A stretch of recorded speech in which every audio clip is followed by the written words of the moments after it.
বন্টনের প্রয়োজন দেখা দেয়, তাই বাণিজ্যের প্রয়োজন হয়।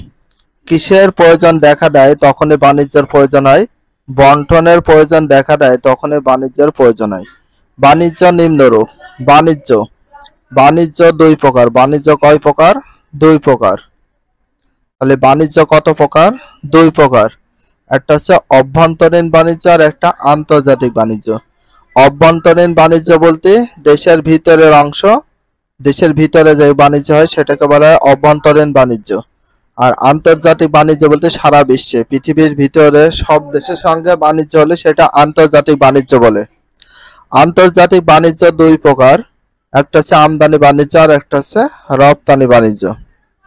তাহলে আমদানি বা আন্তর্জাতিক বাণিজ্য কয় প্রকার? দুই প্রকার। একটা হচ্ছে আমদানি বাণিজ্য আর একটা হচ্ছে রপ্তানি বাণিজ্য। অভ্যন্তরীণ বাণিজ্য, ইন্টারনাল ট্রেড। অভ্যন্তরীণ বাণিজ্য। আমাদের দেশের অভ্যন্তরীণ বাণিজ্য সাধারণত গ্রাম বা হাট থেকে কাঁচামাল, খাদ্যশস্য সংগ্রহ করা হয়। তাহলে আমাদের দেশে অভ্যন্তরীণ মানে দেশের ভিতরে যেটা আছে, গ্রাম বা হাট থেকে কাঁচামাল, খাদ্যশস্য সংগ্রহ করা হয়। তাহলে উৎপাদিত শিল্পদ্রব্য জেলা, সদর, গঞ্জ ও হাটে বন্টন করা হয়। অভ্যন্তরীণ বাণিজ্য দেশের চাহিদা ও ভোগের সমন্বয়ে ঘটে। তাহলে কোন দেশের মানে কিসের বাণিজ্য? দেশের চাহিদা ও ভোগের সমন্বয়ে ঘটে। অভ্যন্তরীণ বাণিজ্য। অভ্যন্তরীণ বাণিজ্য বলতে কোনটা বোঝায়? দেশের ভিতরের অংশকে বোঝায়। দেশের ভিতর যেসব ব্যবসা বাণিজ্য করা হয় সেটাকে বোঝানো হয় অভ্যন্তরীণ বাণিজ্য।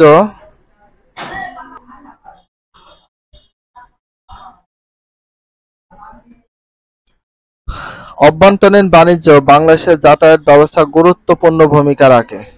তাহলে অভ্যন্তরীণ বাণিজ্যে বাংলাদেশের যাতায়াত ব্যবস্থা কেমন ভূমিকা রাখে? গুরুত্বপূর্ণ ভূমিকা রাখে। তাহলে বাংলাদেশের যাতায়াত ব্যবস্থা গুরুত্বপূর্ণ ভূমিকা রাখে কোনটা? অভ্যন্তরীণ বাণিজ্য। যেমন সড়ক পথ, রেলপথ আর নৌপথ। কোন কোন পথে সবচেয়ে বেশি চলে? সড়ক পথ চলে, রেলপথ চলে, নৌপথ। নৌপথ বলতে যেখানে জল বা নদী নালাতে নৌপথ। রেলপথ তো বোঝোই, সড়ক পথ বলতে যেটা শুধুমাত্র রাস্তা। এই পথগুলো বিভিন্ন প্রকার দ্রব্য, উৎপাদিত পণ্য বাজারজাতকরণ সহজ করে। কাজ তোমার এলাকার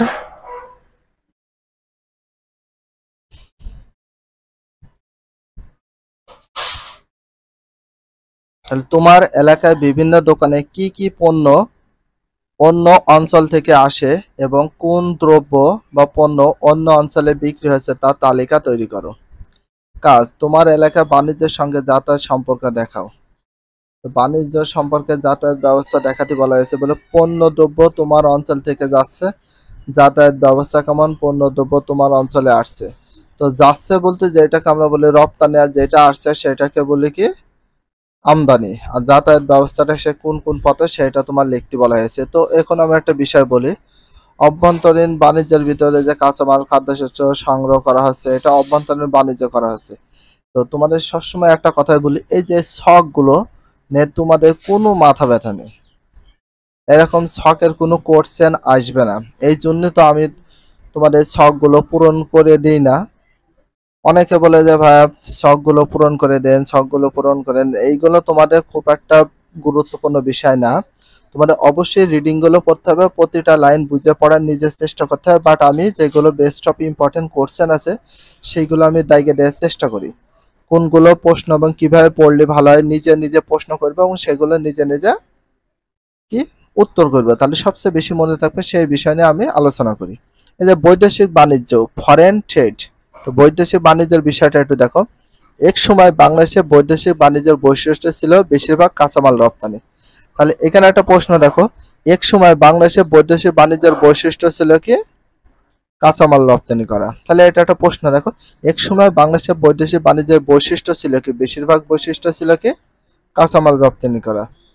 বর্তমানে আমাদের রপ্তানি প্রায় ৭৫% হচ্ছে তৈরি পোশাক আর নেটওয়ার্ক থেকে। দিন দিন কৃষিপণ্য রপ্তানি পরিমাণ কমে আমদানি বাড়ছে।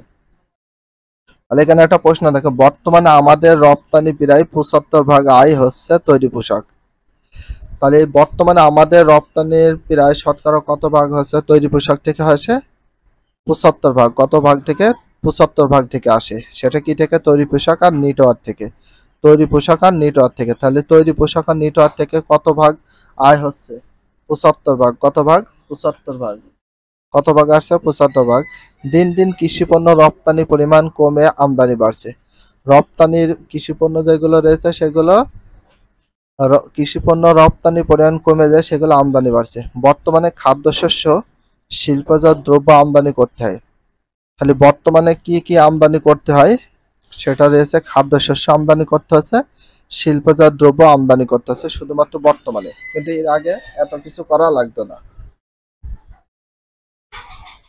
তাহলে বর্তমানে কি কি আমদানি করতে হচ্ছে কৃষি পণ্যের ভিতরে? বেশিরভাগ আমরা খাদ্যশস্য শিল্পজাত দ্রব্য আমদানি করতে পারছি। বর্তমানে কোন কোন পণ্য দ্রব্য আমদানি করতে হচ্ছে? খাদ্যশস্য আর শিল্পজাত দ্রব্য। এবং দেখা যায় রপ্তানির চেয়ে আমদানির দ্রব্য বেশি। খালি কৃষির পরিমাণ বেশি হয়, রপ্তানির চেয়ে আমদানির দ্রব্য বেশি হচ্ছে। বেশিরভাগ রপ্তানি মানে এক দেশ থেকে অন্য দেশে যেসব দ্রব্য বিক্রি করা হয় সেগুলোকে বলা হয় রপ্তানি, অন্য দেশ থেকে কিনে নিয়ে আসলে সেগুলোকে বলা হয় আমদানি। আর এ সকল বৈদেশিক বাণিজ্য চলে সমুদ্রপথে। যত এসব বৈদেশিক বাণিজ্য আছে, রপ্তানি আমদানি বেশিরভাগ চলে কোনটা? সমুদ্রপথে বেশি চলে। তবে জরুরি ভিত্তিতে পচনশীল দ্রব্য আকাশপথে আনা নেওয়া করা হয়। যেগুলো প্রচুর পরিমাণে অল্প সময়ের ভিতর পচে যায় সেগুলো কিন্তু কিসের মাধ্যমে? আকাশপথে, যেটা বিমানের মাধ্যমে, হেলিকপ্টার, বিমান, রকেট এইগুলোর মাধ্যমে আমদানি করা হয়ে থাকে বা লেনদেন করা হয়ে থাকে। বৈদেশিক বাণিজ্যে রপ্তানি বৃদ্ধি করে আমাদের অর্থনীতির উন্নতি করার লক্ষ্যে সর্বোচ্চ প্রচেষ্টা প্রয়োজন। মানে বৈদেশিক মানে বিদেশে বাণিজ্য রপ্তানি করতে হবে। রপ্তানিটা যদি বৃদ্ধি করি মানে এই দেশ থেকে অন্য দেশে যদি বিক্রি করতে পারি তাহলে আমাদের দেশে অর্থনৈতিক উন্নতির গুরুত্বটা ভালো হবে। এজন্য উৎপাদন বৃদ্ধি করতে হবে, পণ্যের মান উন্নয়ন করতে হবে, উৎপাদন ব্যয় হ্রাস করতে হবে, ব্যয় যত হয় তার চেয়ে একটু কমাতে হবে, রপ্তানি শুল্ক হ্রাস করতে হবে, পরিবহন ব্যবস্থার উন্নয়ন করতে হবে, রপ্তানিযোগ্য পণ্যের ব্যাপক প্রচার প্রভৃতি অপরিহার্য। এর জন্য উৎপাদন কি করতে হবে? বৃদ্ধি করতে হবে, পণ্যের মান উন্নয়ন করতে হবে, উৎপাদন ব্যয় হ্রাস করতে হবে, রপ্তানি শুল্ক হ্রাস, পরিবহন ব্যবস্থার উন্নয়ন করতে হবে, রপ্তানিযোগ্য পণ্যের ব্যাপক প্রচার করতে হবে। এগুলো করতে পারলে মন করে দেশের অর্থনৈতিক উন্নয়নটা সবচেয়ে বেশি ভালো হয়। অর্থনীতির দিক থেকে উন্নয়ন হয়ে যাবে, মানে টাকা পয়সার দিক থেকে। যেমন বাংলাদেশ, চীন, ভারত, সিঙ্গাপুর, মালয়েশিয়া, দক্ষিণ কোরিয়া, জাপান, হংকং, তাইওয়ান প্রভৃতি দেশ থেকে পণ্য আমদানি করে। তাহলে বাংলাদেশ কোন কোন দেশ থেকে পণ্য আমদানি করে এইগুলো দায়িত্বে রাখবা। আমি যেগুলো আন্ডারলাইন করে দিছি, অনেকে বলে শুধু আপনি রিডিং পড়ে যাচ্ছেন, না আমি যেগুলো করছেন সেগুলো করে দিচ্ছি, বাট এখানে বোঝার কোনো বিষয় না। তোমরা তো বোঝো পণ্য বলতে যে কোনো জিনিসকে বোঝানো হয়। দেখো বাংলাদেশ কোন কোন দেশ থেকে আমদানি করে পণ্য? পণ্য বলতে বিভিন্ন দেশের যে কোনো জিনিসকে বোঝানো হয়েছে পণ্য। তাহলে বাংলাদেশ কোন কোন দেশ থেকে পণ্য আমদানি করে? চীন, ভারত, সিঙ্গাপুর, মালয়েশিয়া, দক্ষিণ কোরিয়া, জাপান, হংকং, তাইওয়ান প্রভৃতি দেশ থেকে পণ্য আমদানি করে। বাংলাদেশের পণ্য আমেরিকা। তাহলে বাংলাদেশের পণ্য আবার কোন কোন দেশে রপ্তানি করা হয় সেটা দেখে আমদানি করলাম, ঠিক আছে, অন্য দেশ থেকে কিনে নেয় সেটাকে আমদানি বলে। তাহলে বাংলাদেশের পণ্য কোথায় কোথায় রপ্তানি করা হয়? আমেরিকা যুক্তরাষ্ট্র, জার্মানি, ফ্রান্স, যুক্তরাজ্য, নেদারল্যান্ডস, কানাডা, ইতালি প্রভৃতি দেশে রপ্তানি করা হয়, মানে বিক্রি করা হয়। আমাদের প্রাকৃতিক সম্পদ রয়েছে, কিন্তু মূলধন ও প্রযুক্তিবিদ্যার অভাবে প্রাকৃতিক সম্পদের সুষ্ঠু ব্যবহার সম্ভব হচ্ছে না। কিসের অভাবে? মূলধন আর প্রযুক্তির অভাবে। ফলে আমদানি রপ্তানির মধ্যে ভারসাম্য থাকছে না, সবচেয়ে বেশি আমদানি পরিমাণ হয়ে যাচ্ছে বেশি। বাংলাদেশে বর্তমানে শ্রম নির্ভর শিল্পের রপ্তানি উপযোগিতা বৃদ্ধি পাচ্ছে। তাহলে বাংলাদেশে বর্তমানে শ্রম নির্ভর শিল্পের রপ্তানি উপযোগিতা বৃদ্ধি পাচ্ছে। শ্রম নির্ভর শিল্পের রপ্তানি বৃদ্ধি পাচ্ছে, তার মানে বাংলাদেশের যত শ্রমিক আছে সে রপ্তানি বৃদ্ধি পাচ্ছে অন্য দেশে, এটাই। তাহলে দেখো বাংলাদেশে বর্তমানে কি শিল্পের রপ্তানি উপযোগিতা বৃদ্ধি পাচ্ছে? শ্রম শিল্পের। কোন শিল্পের? শ্রম শিল্প। তাহলে এখানে একটা প্রশ্ন দেখো, এভাবে প্রশ্ন করবা, বাংলাদেশে বর্তমানে কোন শিল্পের রপ্তানি উপযোগিতা বৃদ্ধি পাচ্ছে? শ্রম নির্ভর শিল্পের। পণ্যের প্রধান আমদানিকারক দেশ হিসাবে আমেরিকা যুক্তরাষ্ট্র তালিকার শীর্ষে রয়েছে। মানে পণ্যর প্রধান আমদানিকারক দেশ হিসাবে আমেরিকা যুক্তরাষ্ট্রের তালিকা শীর্ষে রয়েছে আমদানিকারক দেশ হিসেবে। আমদানি করে, প্রচুর আমদানি করে কোন দেশ? আমেরিকা। তাহলে পণ্যর প্রধান কোন দেশ? আমদানিকারক দেশ হিসেবে আমেরিকা যুক্তরাষ্ট্র তালিকা শীর্ষে রয়েছে। কোন দেশ? আমেরিকা যুক্তরাষ্ট্র। তাহলে পণ্যর প্রধান আমদানিকারক দেশ কোনটা? আমেরিকা যুক্তরাষ্ট্র। একটা বিশাল importance question, very very importance, অবশ্যই দেখে রাখবা। প্রধান দেখো পণ্যর প্রধান আমদানিকারক দেশ হিসেবে রয়েছে আমেরিকা যুক্তরাষ্ট্রের তালিকা শীর্ষে রয়েছে। দ্বিতীয়, তৃতীয়, চতুর্থ স্থানে আছে জার্মানি। দ্বিতীয় স্থানে আছে জার্মানি, তৃতীয় স্থানে আছে যুক্তরাজ্য, চতুর্থ স্থানে আছে কি? ফ্রান্স। এটা ভেরি ভেরি ইম্পর্টেন্স, দেখে রাখবা। প্রধান রপ্তানি পণ্য সমূহ, কি কি পণ্য সবচেয়ে বেশি রপ্তানি করা হয় সেটা দেখো। প্রধান রপ্তানি পণ্য সমূহ রপ্তানি করে এই দেশটিকে পাঠানো হয়। প্রাথমিক পণ্যের ভিতর কি কি আছে দেখো, মানে হিমায়িত খাদ্য, যে কোনো হিমায়িত খাদ্য, কৃষিজাত পণ্য বিক্রি হয়, কাঁচা পাট বিক্রি হয়, চা এবং অন্যান্য প্রাথমিক পণ্য বিক্রি হয়। আর শিল্পজাত দ্রব্যের ভিতর কি কি আছে দেখো, তৈরি পোশাক, এটা তো প্রধান। নিট ওয়্যার হয়, নিট ওয়্যার। রাসায়নিক নিট ওয়্যার বলতে এখানে আছে নিট তারকে বোঝানো, তার তো চেনই। প্লাস্টিক সামগ্রী হয়, তারপর চামড়া হয়, চামড়াজাত পণ্য হয়, হস্তশিল্প হয়, হাতের তৈরি, পাট ও পাটজাত দ্রব্য পণ্য হয়, হোম টেক্সটাইল হয়, পাদুকা হয়, সিরামিক সামগ্রী হয়। তো এখানে একটু বলি, তৈরি পোশাকটা চেনে। নিটওয়্যার বলতে তার। রাসায়নিক দ্রব্য, রাসায়নিক যে কোনো দ্রব্য আছে, অনেক প্রচুর পরিমাণ রাসায়নিক দ্রব্য আছে, সেগুলো হয়। প্লাস্টিক সামগ্রী মানে প্লাস্টিকের জিনিস তৈরি হয়, চামড়া হয়, চামড়াজাত পণ্য, চামড়া যে কোনো জুতা, ব্যাগ, এসব অনেক আছে। হস্তশিল্প মানে হাতে তৈরি যে শিল্পগুলো, মানে হাত দিয়ে তৈরি হয় সেসব জিনিসকে, যেমন আমরা বলি মাটির ব্যাংক, এটা কিন্তু হাতের তৈরি, ওইগুলোকে বলা হয় হস্তশিল্প। অনেক শাড়ি আছে হাতের তৈরি, মেশিন বাদে। পাট ও পাটজাত পণ্য হয়, পাট ও পাট দিয়ে অনেক ব্যাগ আছে, অনেক কিছু আছে সেটা। হোম টেক্সটাইল বাড়িতে যেসব তৈরি হয় সেটা। পাদুকা, পাদুকা মানে পা মোছার জন্য যেসব হয় সেটা পাদুকা বলে, পায়ে ব্যবহার করার জন্য। সিরামিক সামগ্রী বা প্রকৌশলের দ্রব্যাদি, এইগুলো রপ্তানি করে থাকে বাংলাদেশ সবচেয়ে বেশি। এখানে দেয়া আছে দেখো, অর্থ বছরে 2015 থেকে 16 সালে রপ্তানি থেকে আয় করে মিলিয়ন ইউএস ডলারের মাধ্যমে। দেখো 34,257.18 ইউএস ডলার রপ্তানি করে, মিলিয়ন ডলার। আর আমদানি করে 43,122.0। তার মানে এখানে কোনটা বেশি বৃদ্ধি পেয়েছে? আমদানি পরিমাণ বেশি, রপ্তানি পরিমাণ কম। তার মানে এখানে লস আছে, সামঞ্জস্য নেই।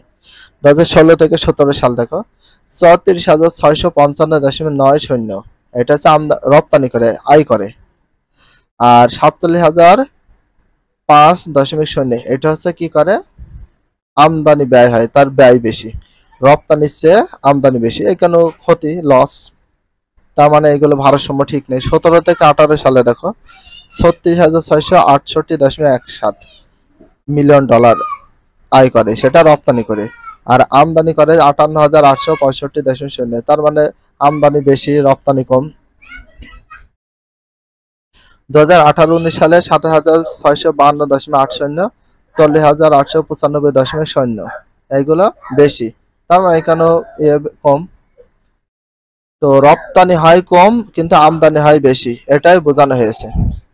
বাংলাদেশে আমদানি ক্ষেত্রে চীনের অবস্থান শীর্ষে। বাংলাদেশের আমদানি ক্ষেত্রে চীনের অবস্থান শীর্ষে। আমদানি করে বাংলাদেশের আমদানি ক্ষেত্রে চীনের অবস্থান শীর্ষে। চীন বাংলাদেশে আমদানির ক্ষেত্রে চীনের অবস্থান শীর্ষে। 2018-19 ফেব্রুয়ারি অর্থ বছরে দেশের মোট আমদানি শতকরা 43% চীন থেকে আসে। তার মানে বাংলাদেশে যত আমদানি হয় সবচেয়ে বেশি কোন দেশ থেকে করা হয়? চীন দেশ থেকে। ভেরি ভেরি ইম্পর্টেন্স, এটা বুঝতে পারছেন না অনেক হয়তো। বাংলাদেশে আমদানি ক্ষেত্রে চীনের অবস্থান শীর্ষে কেন বলা হয়েছে? বাংলাদেশ সবচেয়ে চীন দেশ থেকে আমদানি করে বেশি। 2018 থেকে 2019 ফেব্রুয়ারি অর্থ বছরে দেশের মোট আমদানি শতকরা কত আসে? 29.43% চীন থেকে আসে।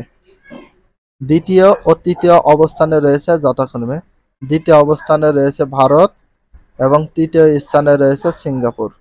দ্বিতীয় অবস্থানে রয়েছে ভারত এবং তৃতীয় অবস্থানে রয়েছে সিঙ্গাপুর। প্রধান আমদানি পণ্য সময়ের ভিতরে কি কি রয়েছে? সবচেয়ে বেশি আমদানি যেসব করা হয়, 1 নাম্বার প্রধান প্রাথমিক দ্রব্য সময়ের ভিতরে আছে দেখো, চাল আমদানি করে, গম আমদানি করা হয়, তেল বীজ আমদানি করা হয়। তেল বীজ বলতে যেসব বীজ থেকে তেল তৈরি হয়। অপরিশোধিত পেট্রোলিয়াম আমদানি করে, তুলা আমদানি করে। 2 নাম্বার প্রধান শিল্পজাত পণ্য সমূহের ভিতর রয়েছে ভোজ্য তেল মানে খাওয়া তেল, সার, ক্লিংকার মানে পাথর, স্টপল ফাইবার, তারপরে সুতা, এগুলো আমদানি করে। 3 নাম্বার মূলধনী দ্রব্য সমূহ আমদানি করে। 4 নাম্বার অন্যান্য পণ্য ইপিজেড এর সহায়তায়। ইপিজেড এর পূর্ণরূপ কি? ইপিজেড, এতে export feed processing, Z A John.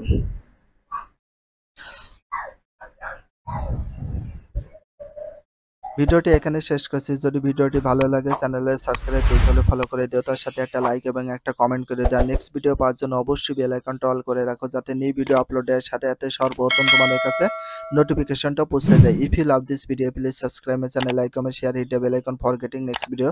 So everyone take care, love you, আল্লাহ হাফেজ, বাই বাই।